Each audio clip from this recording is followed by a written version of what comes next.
amazing that I could come here for free. And I wanted, before I go any further, I don't know how many people here know Paul Elson, who's sitting there. He's been working on the Himalayas on similar problems to me. But of course he's 30 years younger, so he's got all sorts of novel and new insights. And he's come along and promised to criticize me at every step so that we can make this a conversation rather than a proper talk. Having said that, I have prepared it as a proper talk, so feel free to interrupt me as we go along. But yeah, so there are two things that I've got a split personality. I guess today is the left half of the brain because yesterday was the right half of the brain. But I've been working in India for about 40 years now. And so and for the last 30, I've been working in the Himalayas. And for the last 10, I've been addressing questions of species diversity gradients. So this is one of the, what's happened in the last 15 years is we've been able to map global biodiversity across the world. And it shows this pattern that, of course, we knew was there before, but now we've got more precise. So this is a heat map of densities of bird species across the world. It was produced by Pim et al. in Science. It's apparently resolved to 10 by 10 kilometers, but clearly there's something dubious about that given our state of knowledge of distributions. But it does point to this, the classic features that we all know, which is there's more species in the tropics and less in the temperate. The latitudinal diversity gradient, the most famous gradient around. And we also see that there are hotspots of diversity in tropical or near tropical mountainous regions, the Andes, East African arc, and Southeast Asia. Now, there's reasons for the latitudinal diversity gradient are basically the way we might frame questions about these broad-scale patterns of diversity in general. And it seems to me quite amazing that we've got basically no idea what drives the latitudinal diversity gradient. I shouldn't say that. Every one of us has an idea, but it's different from person to person. What I'm going to do is dichotomize explanations of the diversity gradient into two. And one is simply that tropical wet areas are rich in resources, enable more niches to be occupied, and so you have more species there. It's very obvious that you've got no species where you've got no plant growth. You have to connect the zero to this, and maybe in the middle you've got less niches than you have down here. So that's one explanation. It's sort of an explanation that says that the carrying capacity of species varies across the world. Now most people, I think, don't think that is the entire explanation, and many people say it isn't much of an explanation at all. Dating back to Wallace, the alternative argument has been that the temperate regions have been subject to so much disturbance, there's just been less time. It's an age and area argument. There's been less time for species to accumulate there. And then you have a lot of species in the tropics, because there's been a lot of time for species that are adapted to warm, wet environments to accumulate. But up here, Wallace said something like, there's been countless difficulties thrown in the way of life. So we've been thinking about how to separate these two for a long time. The problem is they're correlated, so that whenever the climate gets worse, you lose this area. Chicago was under a mile of ice just 20,000 years ago. So you lose this area, and you have a refuge down here. So if there's more disturbance, you're getting the areas that are lower productivity are the areas that become inhospitable completely. So we've had this problem. The contemporary conditions are correlated with history. I can't resolve that problem today, but I'm going to tell you, when we started this project, I didn't think I'd get anywhere. Now I think I've spent, it's a bit like colour vision, now I'm about 5% of the way towards understanding the gradient. So one place where you see a gradient is from the East Himalayas through to the West Himalayas here. And this, if you and this is the gradient we've been studying, if you go to the East Himalayas and you look across this square, somewhere between 500 and 600 breeding species will be found. Sorry, it's a rectangle. Someone pointed it out to me. If you look along this one, it's 250. So we've got a latitudinal gradient, or a longitudinal gradient. We've got a gradient. And the cool thing about the Himalayan system is that of these 500 species, approximately a quarter of them go all the way to the west, which means of these 250, about half of them come all the way to the east. So we can look in the east, the tropical area, and we can compare those species that don't go west, the three-quarters of them, with the ones that do, to ask if there are certain characteristics of the ones that go to the west that enable them to get to the temperate region, and then we might have some idea about what's constraining expansion of ranges of the ones that are in the tropical part of it. Trevor? Sorry to interrupt you. No, please do. Isn't this, We'll be happy to answer. are we looking at what we're looking at here is an elevational gradient, not really a latitudinal gradient, right? It's a latitude-longitude gradient. The elevation here goes from 150 to 6,000 meters. The elevation here goes from 250 to 6,000 meters. Okay. It's typically thought of as an east to west gradient, but it actually, where Paul does his work here, it's very similar in diversity to here actually, and you get the steep decline in diversity when you go here. And that's all about the same age? There's no big difference in age between the eastern and western sites? In terms of what, mountain building? Mountain building. Yeah, well, the mountain building dates to between 40 and 20 million years ago, and it's, as far as they understand it, is they were up here. We know that Tibet was high 60 million years ago, and we know the Himalayan belt was high by 20 million years ago in both the west and the east. But that's as far as we know.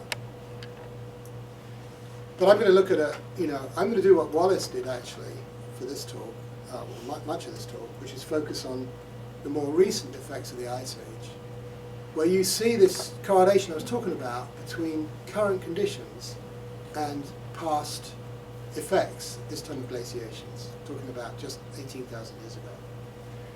So if you look at the top thing here, you see that as you go from the east to the west, you go from conditions that are more tropical-like to more temperate-like. And you would see this if you did a seasonality map. It's more seasonal in the west. But the important thing here is it's drier in the west. Okay? So we have a temperature precipitation gradient along which we've got this reduction in species diversity. But if you look at the last glacial maximum, the pollen record suggests that this whole region was grassland. So all forest species are pushed back towards the east. So we have this correlated thing that we're going to try and tease apart. Is it simply there are less niches here? Or is it the fact that they all got pushed back and only some have been able to recolonize in the last 12,000 years since glaciation? I'm not going to be able to answer that. But I do want to put this into the general framework of species diversity. I mean, I'm going to try and, I might be able to answer a little bit about it, but not a huge amount. So, I gave this talk in Princeton recently and they liked it. I realized afterwards it's because I quoted MacArthur. You're going to have to wait to the next slide for a Berkeley professor quotation. MacArthur basically dichotomized these, or summarized these two alternative views about regional patterns of species diversity. If the areas being compared are not saturated with species, a historical answer involving rates of speciation and length of time would be appropriate. If the areas are saturated with species, then the answer must be expressed in terms of size of niche space and limiting similarity. This is basically trying to summarize this more succinctly what I've been trying to say as a dichotomy. So MacArthur, of course, became particularly famous because he worked all this out. And when I was, long ago when I was a student, everyone was really fascinated with showing niche segregation and limiting similarity patterns and so on. Then along came Rickles. He wrote a paper called The Eclipse of History, pointing out such things as regional local correlation of species diversity, and arguing that we really need to start taking this more seriously. Well, over the last 15 years, I would argue that perhaps we've got a bit of an eclipse of ecology. We've become too history-driven, perhaps because we've been able to infer history so well using phylogenies. So I could pull any number of quotes from the last few years from literature, but I pulled quotes from two of my favourite heroes, Robert Rickles and Paul Flynn. So Robert Rickles, in a paper in PNAS, who studied morphological diversity of birds across the world, says that mechanisms of niche community assembly do not seem to constrain species richness at local continental scales. Regional influences on the dynamic balance between formation and extinction as well as historical continuity would better dominate. And Paul, in a annual review, said what a lot of people say, which I said already: the large extent of the tropical environments during the past 10 to 15 million years, together with greater compensability, has promoted speciation and reduced extinction. So these are non-equilibrial arguments. If you left the temperate region undisturbed, you'd start to accumulate more and more species. And perhaps you're closer to a carrying capacity in the tropics, so the latitudinal gradient will level out. So what I'm going to do today is talk a little bit about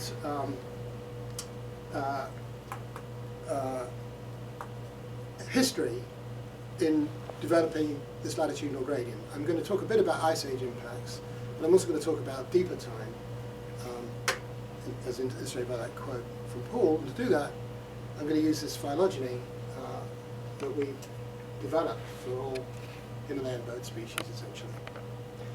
It's a 5-gene phylogeny, and it includes all. I think there are now 39 orders of birds. 42. There were 39 2 years ago. Now there's 42 orders of birds. Wasn't me. One order of those birds, you better correct me again, consists of the Passeriformes, and they have over 60% of all the species in total.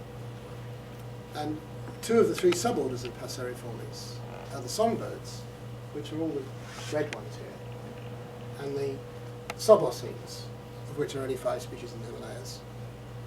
The suboceans, I think it's about 2,000 species, and nearly all in South America. And then we've got 9 orders of non-passerines, which include doves, pigeons, parrots, and so on. We dated this using multiple fossils. What you see is, although passerine birds are about 45% of the bird species in the Himalayas, they're about 67%. And a large reason for that, in the absence of the Oceans, is that the passerines, the songbirds, came out of Australia. And we believe at the Eocene-Oligocene boundary, we know there was a massive cooling of the world, and that led to a songbird dominance over the other species. They gradually spread through the world, as I noted yesterday, about 20 million years ago, started to go across the Bering Strait and move into North America, and now they're moving into South America, and probably beginning to displace the suboceans. So this is the historical framework in which we're going to put the study. And what I want to do is use that phylogeny to basically now, give the talk. So first of all, I'm going to describe in more detail the patterns of species diversity across the Himalayas. Then I'm going to introduce this new method that we're pretty excited about, which it enables us to take a local community of species and ask, what are the regional influences on that community? Where was that community built up from? Which then I can use to assess 3 possible regional historical contributions to richness patterns. The first one is that you've got different faunas mixing. And the Himalayan region has been suggested to be a confluence of oriental, tropical, and temperate faunas. And that mixing might elevate species richness. The second one is more focused on this business of the ice ages. If all the species were constrained to the East Himalayas, all the forest species constrained to the East Himalayas just 10,000 years ago, are there some species that simply haven't made it back because they're dispersal limited? And then finally I'm going to address, in some brevity, the age and area hypothesis for why there are more species in the east. And then, having finished all these historical things, I'm just going to briefly say, summarize very briefly some of the evidence we've got that local conditions, contemporary conditions, are a large factor driving this particular gradient. So here we go, here's the Himalayas. Great place to work. If anyone, Paul and myself and about 3 other people work there. And about this time, I'd like to point out that there are as many people working on, many labs working on yeast as there are yeast genes. Which, there's something wrong with this picture, right? In this map here, 109 tallest peaks in the world can be found. I don't think we've even got one of them yet. So I'd encourage anyone who's starting out to think about working there. We can use all the help we've got. So this is the team. And I'm particularly going to be talking about work done by my collaborator in India, Dhananjay Mohan, and graduate student Alex White. And this is Supriya, who has been looking at diversity patterns along elevational gradients rather than between locations. And what we've done since 2008 is set up 38 5-hectare plots, 19 in the East Himalayas and 19 in the West Himalayas. And they're all in India, partly for logistic reasons, when you have to get one set of permits. Dhananjay is brilliant at getting permits, and I once took a picture of him with this like stack of permits there. But partly also because we want to maximize the difference between the two regions. Paul actually works in this region, where I said already there's a big diversity gradient. I think it goes down, what, almost 50% from here to here. 330 species there, and just the west, and the other place I work is 200. Yeah. So it'd be good to work there. One reason we, we took the extreme east and west was because we were worried that some of these species of the 300 were actually right at the range limit, and were sort of sinky species rather than sources. So we set up these 5-hectare grids. So here's one at Tree Line in Sikkim, and what we've basically done is repeatedly survey them to get an estimate of breeding bird abundances. So this is actually the sort of list we've been compiling for these plots. And this is 150 meters, so it's the lowest elevation plot we've got, and it's pretty tropical. There's elephants and butterflies flying and walking around. And this list is, on this 5-hectare plot we estimate 33 species breeding. It's a typical tropical type plot in that it's got a huge diversity of historical phylogenetic diversity. There are 8 orders breeding there, and also typical of tropical plots. There's about 3 individuals per species, so low density of these species. If we go to 2,000 meters, I mean, normally I spend some time talking about how great the East Himalayas is, but I don't really have that time today. So I just wanted to give you a flavour for what happens when you go to 2,000 meters. And I do this partly because birds can't sing. It's supposed to, give at least one advantage to studying birds. So this is the Ward's Trogon, and then a hornbill and a frogmouth. And anyway, you get them here. So this is a 2,000 meters. So we come up the elevational gradient, and you have, in this particular plot, something like 50% more species. You have only 3 orders. It's young. It's nearly all passerines, whereas low down you have these non-passerines. And you have a sort of temperate type thing where you've got 6 individuals per species. And one of the arguments, actually, one of the best arguments for why this temperate type region is not at saturation and we're still computing species is because we've got 6 individuals per species here, 3 individuals per species lower down. And so the argument would be maybe you could have twice as many species here and get the same number, you don't see the same species abundance pattern. But of course, an alternative explanation to that is simply that the way the resources are distributed lower down accounts for that. And we think that that's part of the explanation, at least, is that the resource distribution is different lower down. So you have a great diversity of resources, but they're individually rare. Anyway, this just shows you the sort of pattern that we've documented across these 38 grids. So, I'm going to come back to these 5-vector grids, but I just want to broadly summarize the patterns that we see. What we've done is, and Paul's done this too, is estimate the elevational ranges of each species using both the published literature and our own data. And although I could show you the species abundance patterns in the plots, which mirror this actually smooths out the data, and so it's easy to understand what's going on. And what we've done here is we've just said, okay, if you take a 1,000-meter elevation band in the east or the west, how many species actually cross that band in your elevational range?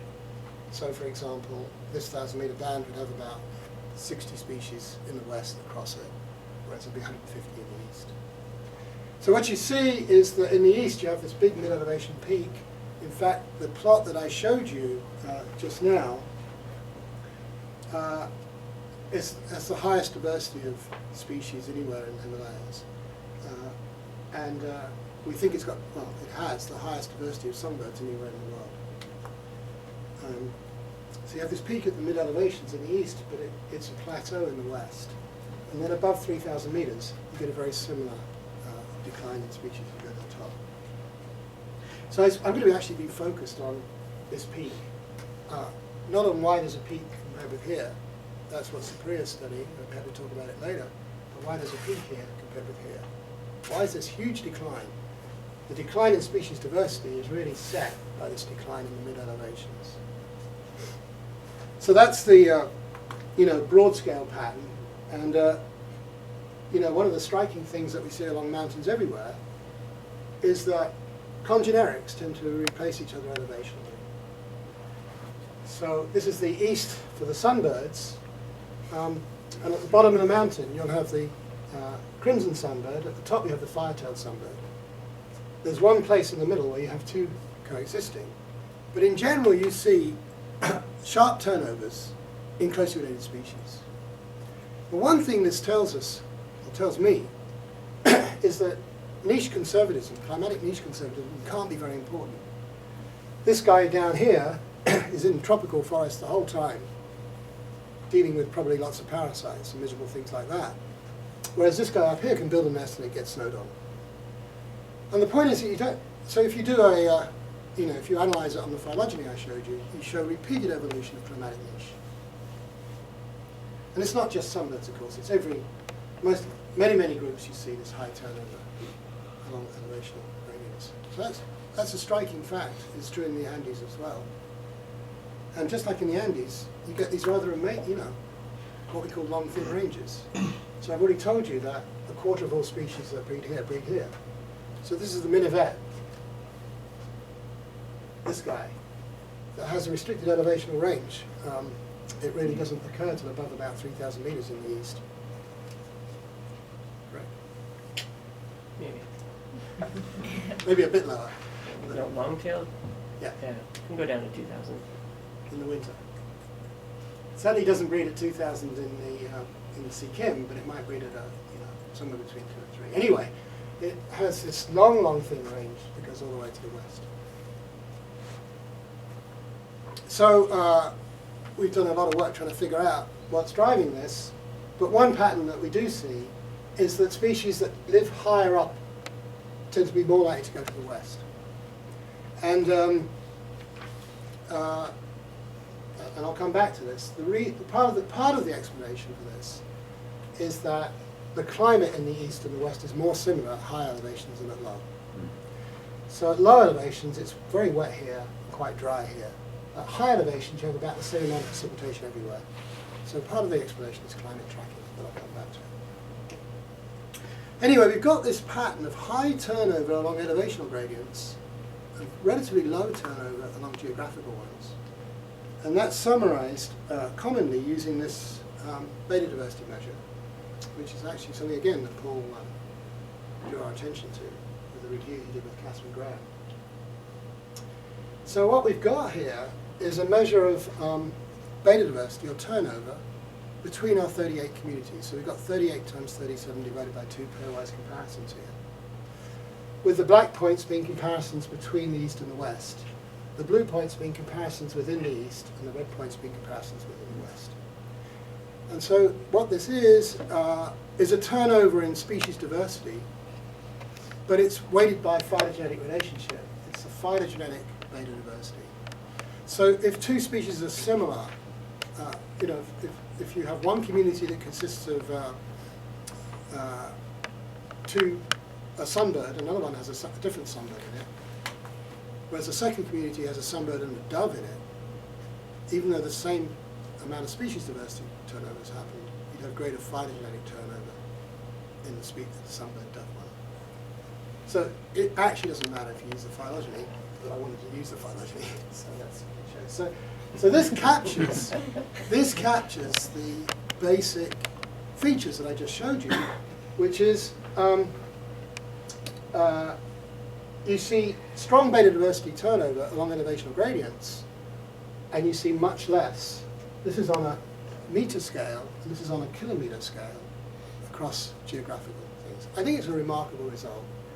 And it's approximately a 1,000 to 1 rule. So if you go up 1,000 meters in elevation, you get the same turnover as if you go 1,000 kilometers in geography. I think this is still a remarkable thing that needs explanation. I want to write a paper called The Long Thin Range. I don't know what I'm going to say in it yet. Maybe it'll give me some help. So this is the state of the art, and it's basically where I thought we'd got with this study. But then Alex came along, and he made this point that these are pairwise comparisons. So an elevational difference of 1,000 meters gives you this much difference in community. But it doesn't tell you if that turnover, if an elevational difference of 1,000 meters going from 3,000 to 4,000, or if you're going from 1,000 to 2,000. It's just a difference in elevation without taking into account the location of different distance. And furtherwise, it's a pairwise comparison between communities. So what Alex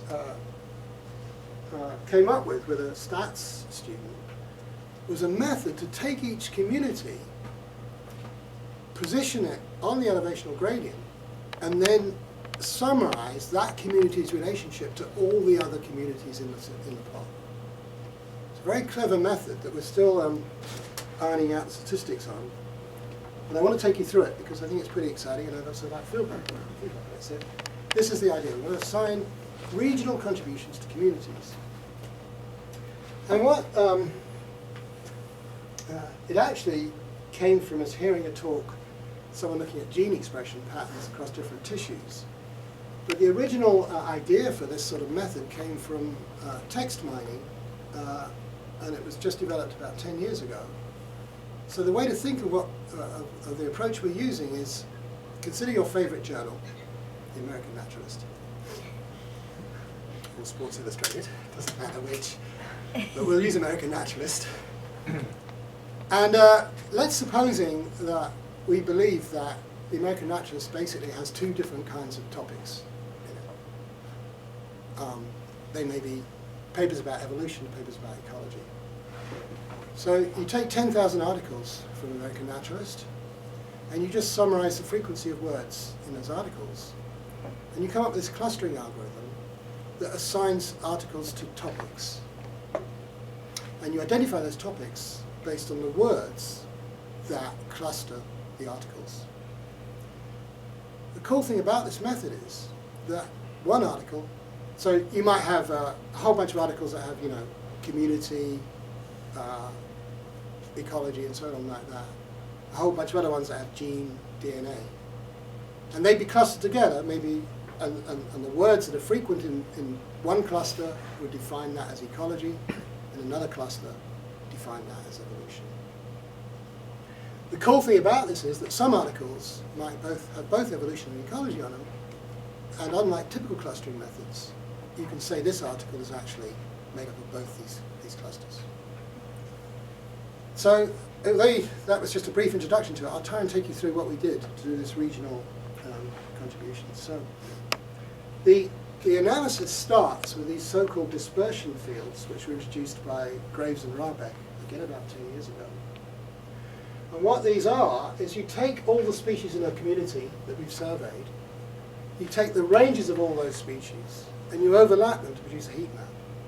So 100% of all the species will be in this community. At this point, when you go out here, it still seems to be nearly all the species are there, but there are none in the peninsular India, and maybe one of the species in the community occurs in the Western Ghats. So we've got these dispersion fields for every community, all 38 communities, okay? And what we're going to do is use the density of species from a community in these grid cells to assign regions to the community. So it looks like this community, is made up mainly from this region. This community is made up mainly from this region. This one is made up from this region, and this one is made up from the same region, which will become evident in a minute. So this is how these topic models work. Consider two. It's about 100,000 grid cells we had laid across those maps. Consider just two of those grid cells. But really, you've got to think about it in 100,000 dimensional space. So what we have here is 7 communities, or 8 communities, okay? And this community in one grid cell, somewhere in that space, has this many species present in that grid cell, and it has, say, one species present in the other grid cell, okay? So this community would have slightly more species in both the grid cells and so on. So it's a sort of Bayesian iterative method. What it does is say, let's assume there are just 2 topics. It's looking like there is just 2 topics here. What we'll do is we'll randomly assign each community. We'll give each community a 50% probability of lying in either topic. So you randomly assign these communities to topics, and then you can compute the average values for topic 1 and average values for topic 2. Just by chance, you'll get one here and one here. Okay, something like that. Then you do a Bayesian updating where this community now would have a higher probability of belonging to this one than it would to this one because it's closer to it. And so then you can see then now when you do your sampling method the next time, this one will move there, this one will move a bit to there. And you keep doing this until you climb to the top of the hill, and apparently you have to really, we found out you have to have a lot of iterative attempts to find the one that's got the maximum likelihood. So ultimately then, in this case, we'd end up at the end with one topic defined by a cluster of communities centered here, and one topic defined by a cluster of communities here. At the end also, we'll have the proportional contribution of the topic to this community, this topic to this community, compared with the proportional contribution of this topic to this community. It'll be a ratio, and in this case it'll be almost 100% that this topic is assigned to this community. Okay? So we have one topic, it looks like a structure plot, where we've got this topic contributing entirely to this community, this topic contributing entirely to this community. Well, supposing there's a community in the middle, we'd have 50% assignation of this topic to this community, 50% to this community. So that's how these topic models work. And essentially what we're doing is we're taking, although we can get, we've got an estimate of the topic contributions to the community, to the communities, we've also got an estimate of the grid cell contributions to the topics. So this grid cell, grid cell 2, is contributing to this topic. Basically, you could think of this as somewhere in the plains of India. So it's catching all these western species, but it's not catching, if this is over in Southeast Asia, it's not catching the eastern species. Whereas this, both communities have species in this grid cell. So this grid cell is contributing about equally to both topics. So the idea here then is we start with our dispersion fields, and we take every species in each grid, and we estimate the proportional contribution of those species to the community. Okay? It'll be very low. You've got 200,000 grids. Some grids have got 100% of the species in them, and some have got 0. You just total up all the species across those 200,000 and work out the proportional contribution of each grid to the community. And then you've decomposed it into this proportional contribution of the grid to the topic, i.e. the area. You're defining the topic now not by the words, as you were doing with the American naturalist, you're defining it by the place, times the proportional contribution of the topic to the community. So we've got the region now that we can assign through these topics to the community.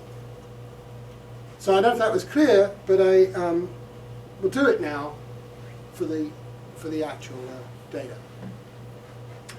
When we do this, if we set k equals 2 topics, so you can set k equals 2, k equals 3, k equals 4.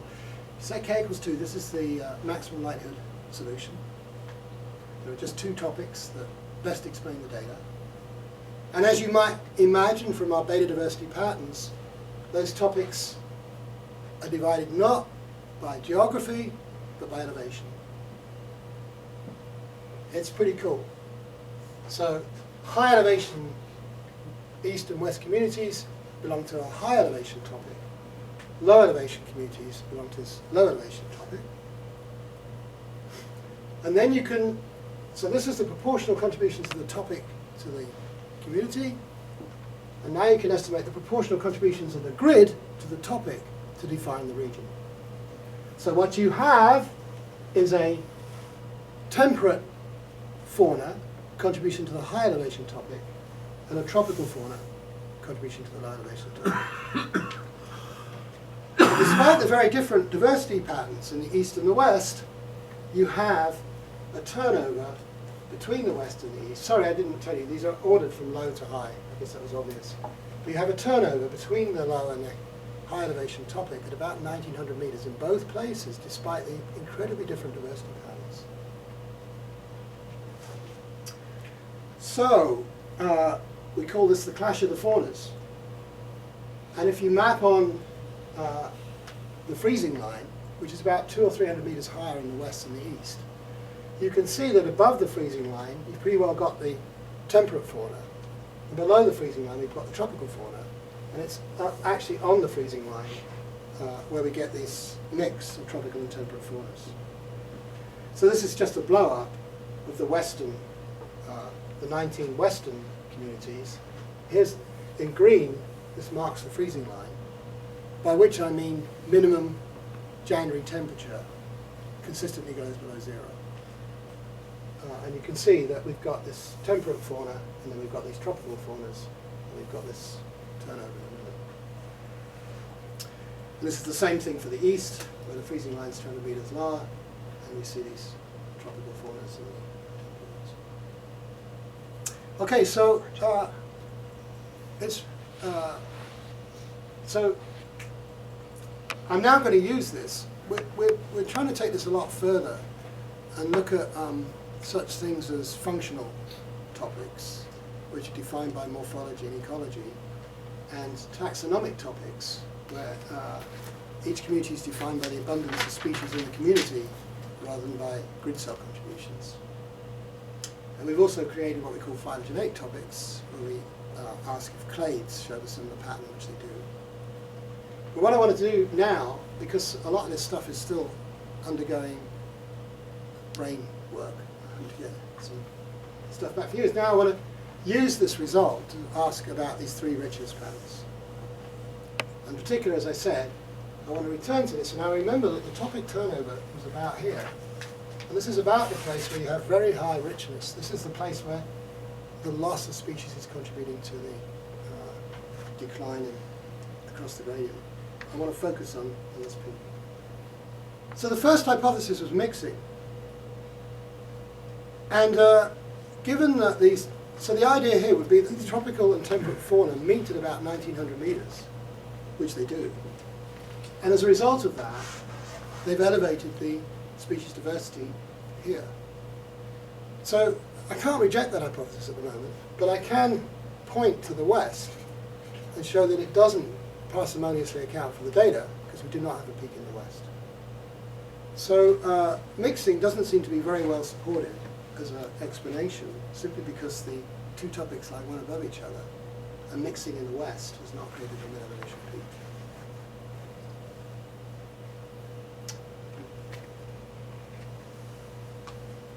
Now I'm going to give you a little break from topics and talk about dispersal limitation, and then I'll come back to topics when I talk about age and area.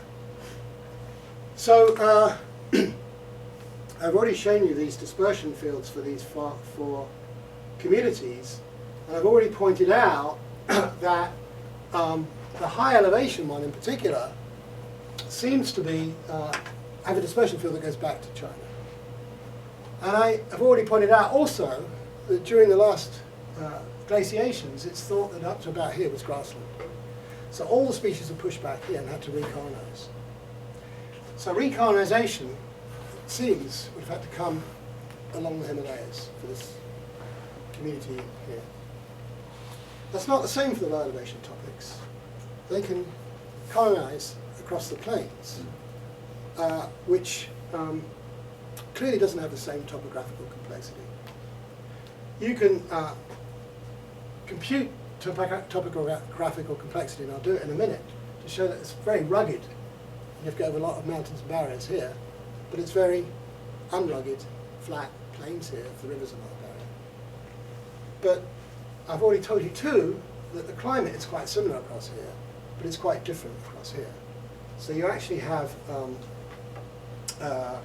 climatic differences to traverse at the bottom and topographical differences to traverse at the top. So to go back again, we're only comparing these two oblongs or rectangles, and we're taking all the species here, 500 or so, and we're asking which ones made it back. Are there certain characteristics of the ones that have their ranges going all the way here compared with the ones that didn't? That's my favorite thing. Pointing out things are very rugged. This was done with high tech. I filmed it with my camera while my wife just moved it back. Couldn't figure out a way to do it. And this is a plot of topographical complexity. What it does is it takes the midpoint of every species elevation and asks how rugged is the topography if it had to traverse at that across to the same midpoint in the west. You can do it also asking if it had to go to the same climatic zone as far as is possible in the west and get the same result. So this is called the least cost distance, and the way it works is you lay a raster on the Himalayas, and then you start your species in one of the grid cells of the raster.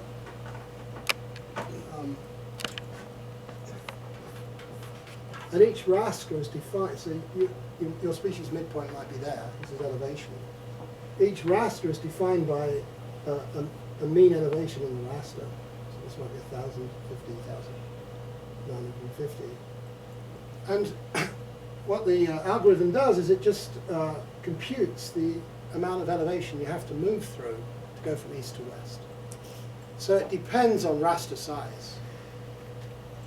If the raster was very small, you could just move along a contour, and every species would have the same least cost distance, which would be 0. But we did different raster sizes and get the same result, which is that at around about 3,000 meters, you've got the highest topographical complexity to get over. Above that, you can move across the Tibetan Plateau, and below that, you can move across the plains. Okay? So basically, you have to move through 4,000 meters for this given raster size. So that is one factor that might limit species coming back from the east to the west, and might generate, some of this Wallace argument that the reason there are less species in the west is because of historical disturbance. But other things affect whether species are going to get back from the east to the west. In particular, the ability of a species to fly will not fly. So here we've got the pygmy wren babbler, which if you walk up to, prefers to run away. It's like a mouse. Where this is the Alpine Swift, which is probably prop over to the west for a long weekend if it wanted to. And it's been recorded flying for 90 days non-stop. So you'd think this guy really wouldn't carry about topographical barriers, whereas this guy, when it sees a little stream, might freak out. So Alex, you can summarize dispersibility measuring these wing shapes. These long, thin wings have been ground truthed in other studies to be correlated with dispersal distance. So actually, if you look at breeding to natal dispersal distance, breeding to where you were born to where you breed, it correlates with wing shape. And Irby Lovett and colleagues did this famous study where they caught a bunch of birds. They studied. Yeah, dropped them out of a boat.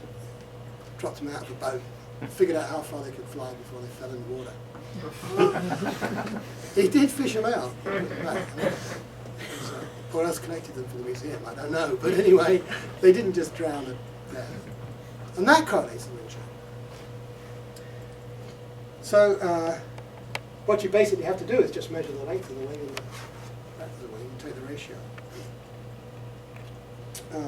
It's called Kipps index. So we have dispersibility, topographical complexity, and then we have finally a measure of climatic similarity. So we just use WorldClim, and we take the midpoint of the species range here, and we ask how similar is the climate for it in the west. So I've told you already, at the top of the mountain, it's much more similar. And we put all these into what we used to call logistic regression, but now we call it GLMM or something. We were able to measure 340 eastern species. And you see basically these effects. First of all, the climatic niche positively correlates. So if you've got a similar climate in the east to the west, you find that climate, you're more likely to go west. And a lot of that is actually high elevation species being more likely to go west than low elevation species. If you're at a position where, in the middle of the mountain, where there's complexity, you do indeed seem to see dispersal limitation. So the more complex part of the mountain in the middle has less species going to the west. And then you finally see this interaction. So landscape complexity, wing shape, only matters in the middle of the mountain. At the top and the bottom, they can get along. But in the middle, it's the pointed winged ones that are more likely to go to the west. So this is evidence for historical effects. And the line of sort of Wallace, it's nothing to do with speciation, it's just dispersal limitation subsequent to disturbance. Whereas the climatic niche argument might argue also that there's some niche availability issues as well. And I'd argued, of course, strongly for this niche availability issue. And then Alex came along. Fortunately, my correlation, which I showed earlier, didn't disappear. So it's still in the lab. But he added this to it. And as I always like to wiggle out of historical explanations, I would point out that wing pointedness is correlated with ecology. And it may be that these stubby winged birds are not going back, not because they can't fly, but because their niches disappear. And we're trying to get at that now. But I think in general, there is definitely an effect of dispersal limitation. They just haven't made it back. All right, so we've got some support that dispersal limitation is accounting for part of the decline from east to west. Now I want to come to the biggie, which is age and area. So, as you remember from that quote earlier, which I think I took out, so you can embarrass you twice, large areas that have been around for a long time are supposed to be able to accumulate more species. And I can't directly address this, but I can use the topics to somehow to look at this in some sort of detail. So this is the topic that you saw before, which is k equals 2 topics. But we can run k equals 2, k equals 3, k equals 4, and I'm just going to show you k equals 3. Oh no, I'm going to show you k equals 4, it turns out, as well.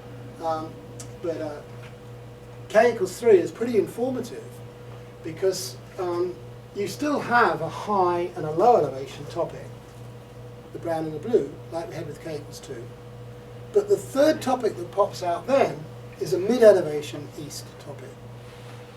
And you can see that it's in the east and it dies down towards the west. So this topic is exactly mirroring the pattern of species diversity, which is declining from the east to the west at mid-elevations. Well, if you look at the area of these topics, you can see that this area, which extends down into Southeast Asia more, is roughly similar to this area and smaller than that area. So we might make the argument that we don't have any evidence for area and age, of course. The phylogenies all go back to the same age. And the But what species about the age of the habitat? So you'd want to integrate that area over time, so and measure the climatic stability at the same time. Yeah, we'll have to do that.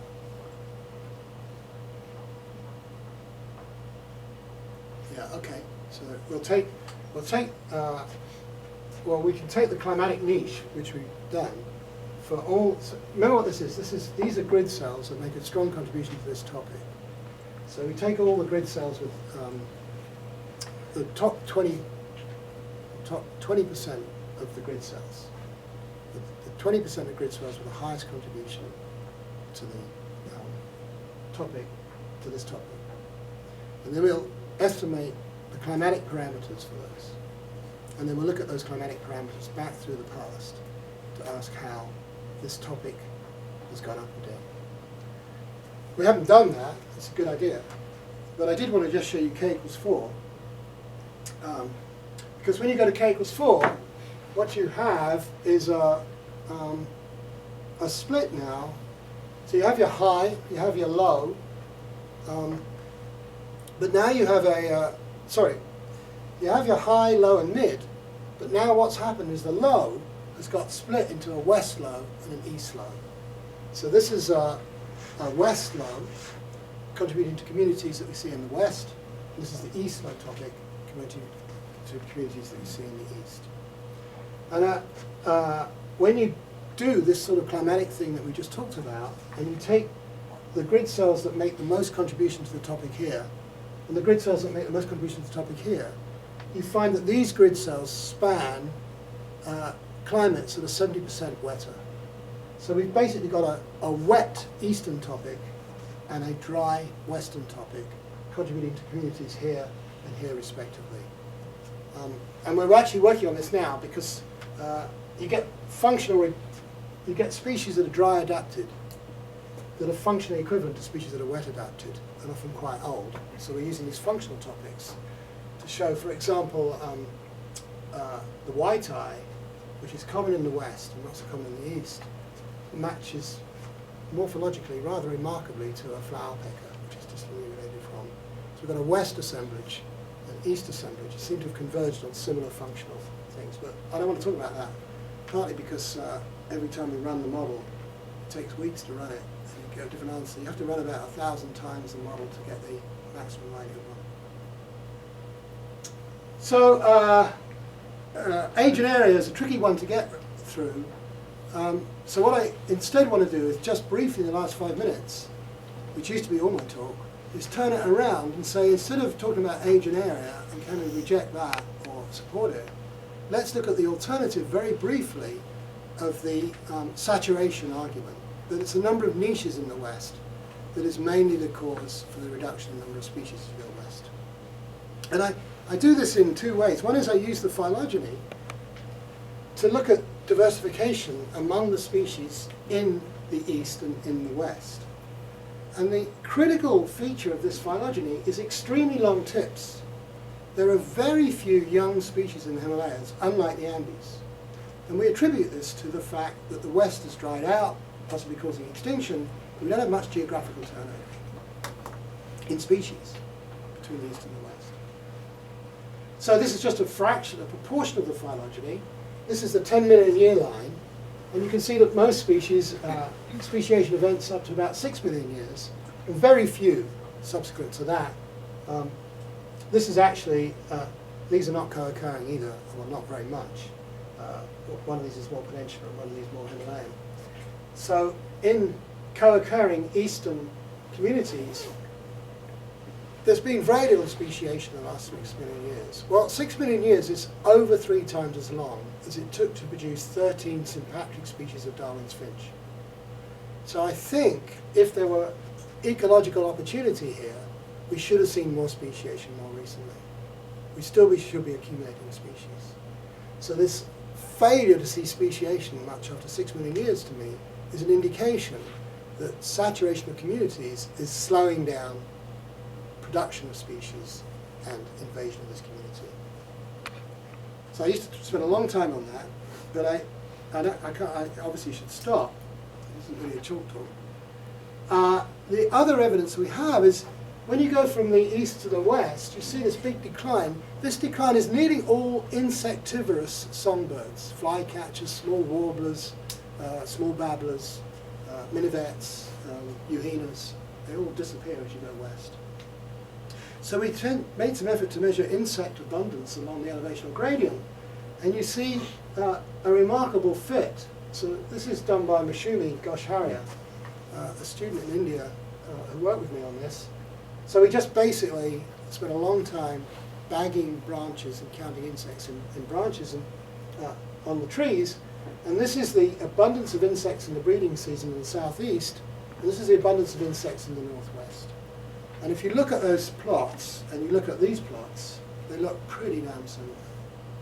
So we think we can explain a large fraction of the diversity gradient in terms of disappearance of niches as you go west, and not in terms of historical disturbance. And actually, if we just return to this finally, I showed you this plot earlier, and I showed you that there are about 6 individuals per species here. And I made the argument that one reason people believe the tropics is more, these regions are less saturated is because you have 3 individuals per species in the tropics. So the argument would be that you could split up the niche more. When you go from east to west, here we've got 43 species. If you go to the west, you get this big decline in these insectivorous species at this height. So we've got down to 18 species in this community, but we still have 6 individuals per species. So the decline is not mirroring that tropical to temperate decline that I showed you along the elevational gradient, which I also think, by the way, is due to resources, but this is perhaps saying that it's really the distribution of resources and abundance that's driving this east to west pattern. This is much, much drier here than it is in the east.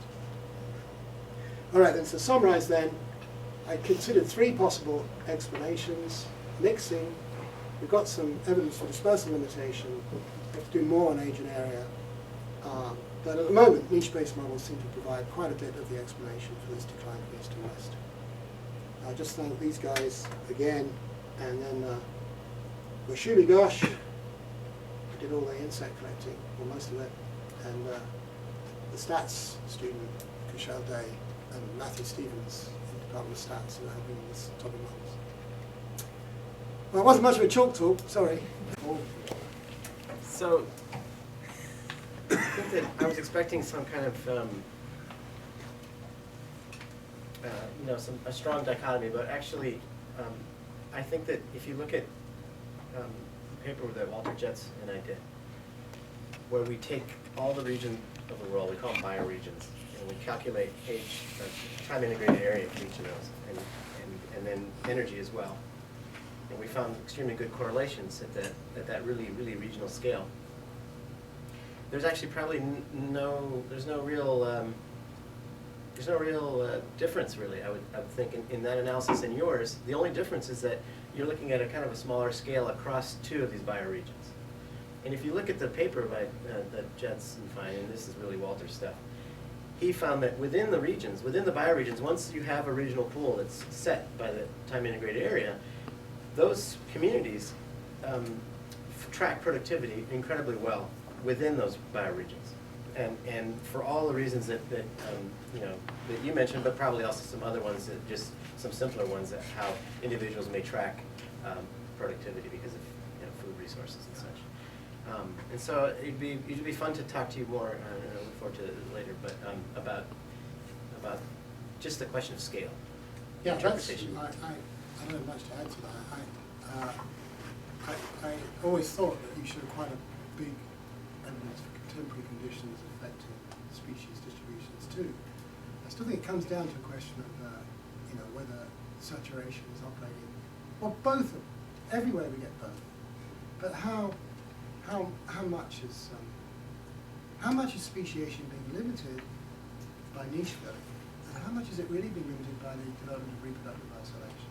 I think we've got, certainly in my area, we've got hung up on species level traits that affect diversification. And you could explain your results if that was all that was going on and the species were just sorting into the best places. But I'm trying to make a stronger argument than that, which is that the real limit on, I think we all may agree that the ultimate limit on speciation is not reproductive isolation, it's range expansions. So you have to have a range that's big enough to get bisected by a barrier. And then when you can't get any more range expansions because of whatever reason, you stop speciating. And I argue that that is an influence on very many communities, but I think it's particularly strong in East Himalayas.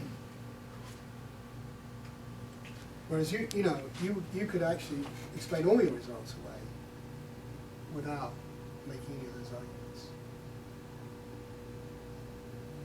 But I think, you know, part of the challenge comes in if you look at some of Carson Roberts' early stuff. You know, all of these productivity and a lot of the contemporary variables we use to measure niches do really well explaining the 25% most widespread members of a regional pool, but they fail terribly for the other 75%. Well, that's a bit more at the regional level, though, and that reason is mountains, right? So Partly. yeah. So if you look actually at a local community on a mountain, they haven't actually done that, and that's what we're doing here. But if you have this high turnover on mountains, you know, I would argue that mountains have high carrying capacity, whereas most other people say that mountains have got high topography, making nest beds for speciation. But I'm arguing that mountains are filled up.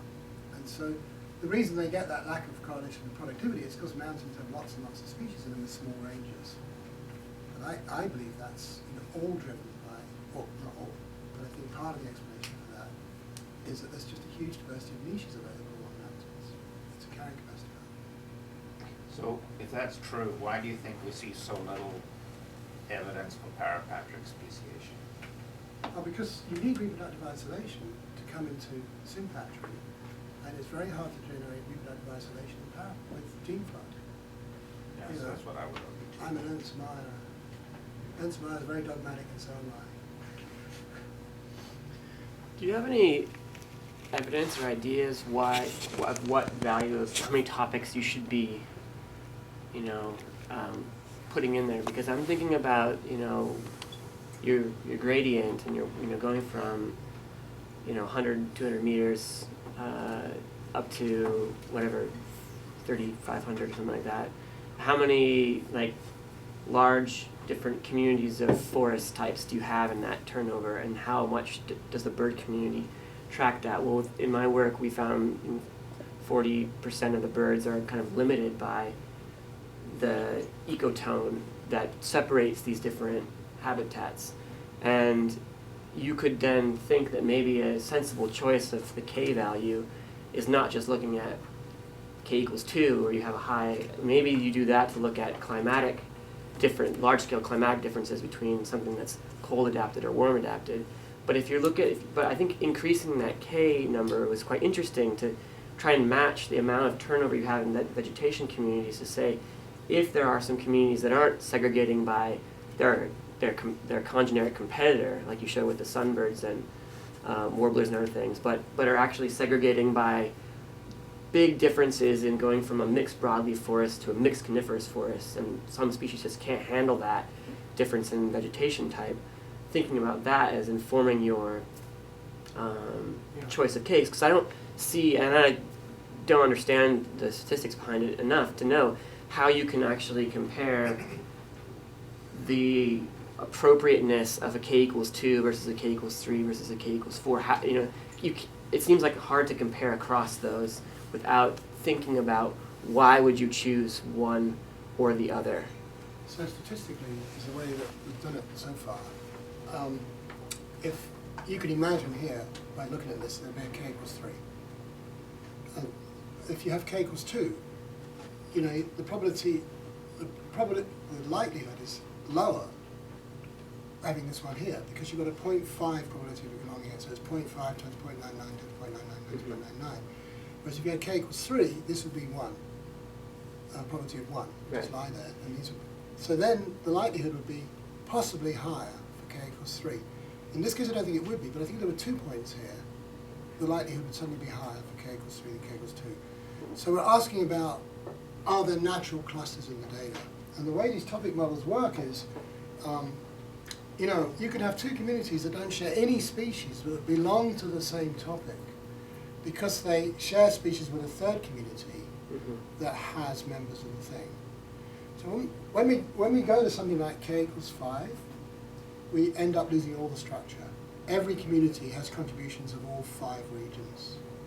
So, we have got, I think, with the sort of data you've got, that's much more finer scale, we might be able to tease out distinct topics. With our data, we can't go below 4 and see any pattern.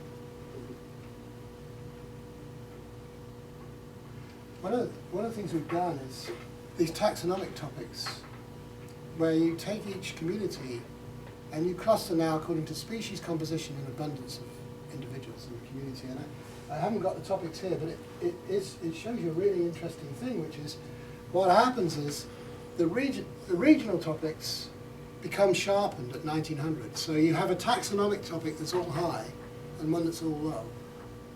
And the reason, and then when you look at the data, you can see what's going on.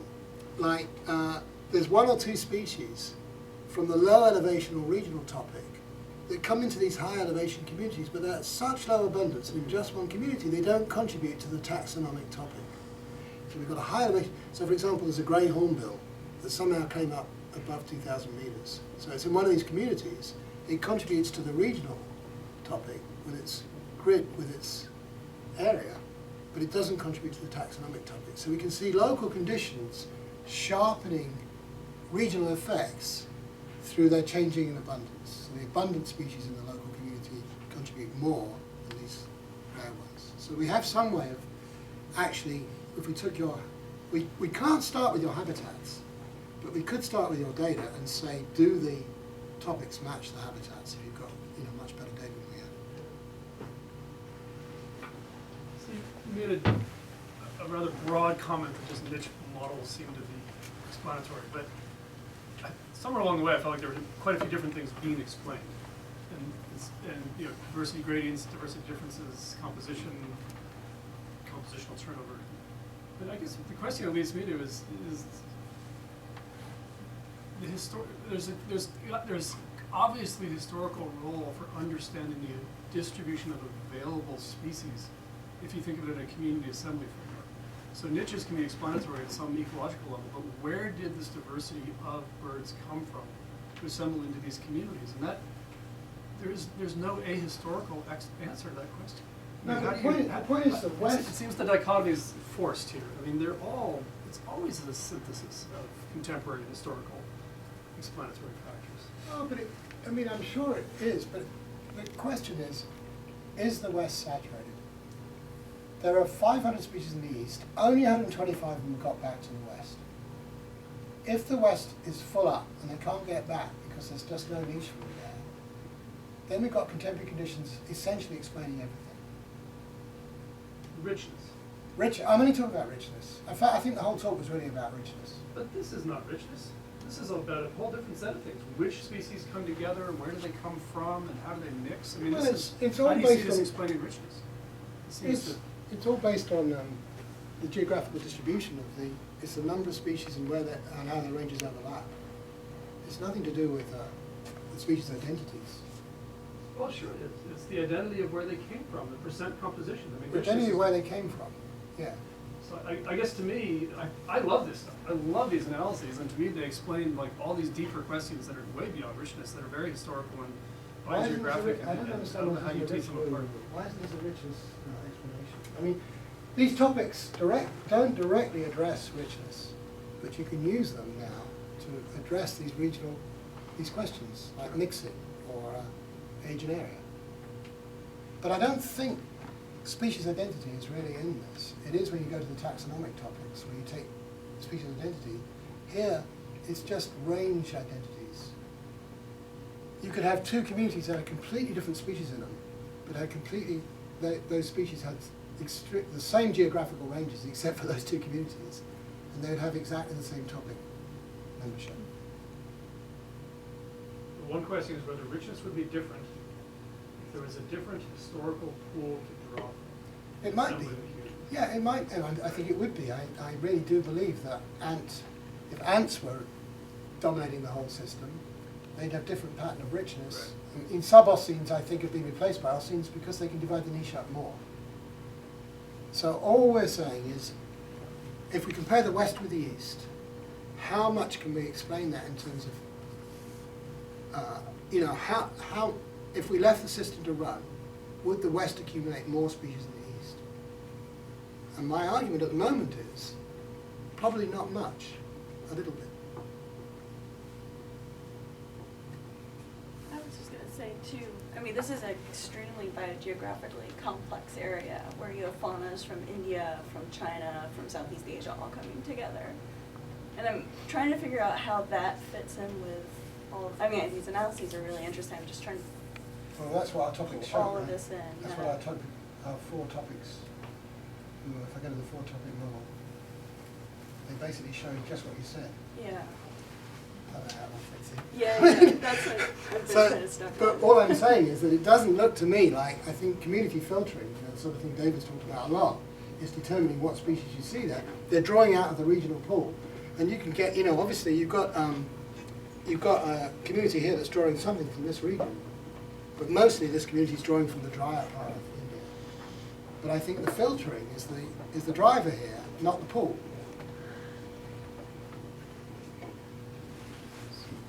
You've got to explain to me why in this community we have 40 species, but we've got 600 to draw from. Why aren't the other 560 there? That's all we're trying to do. And we're saying it's mainly because the ecological conditions of the local community don't allow it to be there. But So- the David. pool question is a totally, I don't even know how we ask it. It's this deeply unreplicated, how do we Yeah. compare regions with different pools and similar assembly points? Yeah, but these have This got the is same. unknown. These have got the same pool, right? This. No, I know. So to understand the role of a pool, we have to find regions in a different pool. Oh, sure. Otherwise we can't ask what its effect is. Oh, I don't doubt So we that. can only, it just seems like a deeply difficult question to contrast with the filter. I mean, we only have one pool in a given region. How do you ask what its effect is if you can't compare it to some hypothetical other Well, you've got the same pool in both places, so you can ask Right. why. No, Why? but that means you can only contrast the differences between them. You can't contrast the effect of the pool, because it's the same. Yeah, This is, fair enough. basic, right? That's fair enough. Experimental design problem. With Well, that- history. That's fair enough, but a lot of people would argue that the more species you have in a region, the more you get in the local community. And these analyses have been trying to show that we've got a lot of species in the region and it's not affecting community diversity very strongly. You've got a pool of 600, you've got twice as many species in the community here as here. There are reasons to believe for a regional effect because it's harder to get here after the ice ages. But the analysis suggests that 90% of the reason is because the ecological conditions, contemporary conditions, are the main filter, not accessibility of the pool. But I totally agree that if you go to South America where it's all suboceans and you look at a matched climate, you'll see a different effect of the pool. I have no doubt there'll be a different species diversity. One thing that's happened in the we were talking about this at dinner the other day, South America and the Himalayas have lots of ants at low elevations and none at mid elevations. And we believe that there are fewer species at low elevations because of ant competition. In South America, you've got the highest species abundance is not in the middle, it's at the bottom. And we believe that part of the reason is because of ant facilitation through ant pits. So there's an example of where different regional pools have created different local abundances. All I'm trying to say is there a regional effect on local abundance within a region? And I'm trying to argue that that's small compared with the local filtering.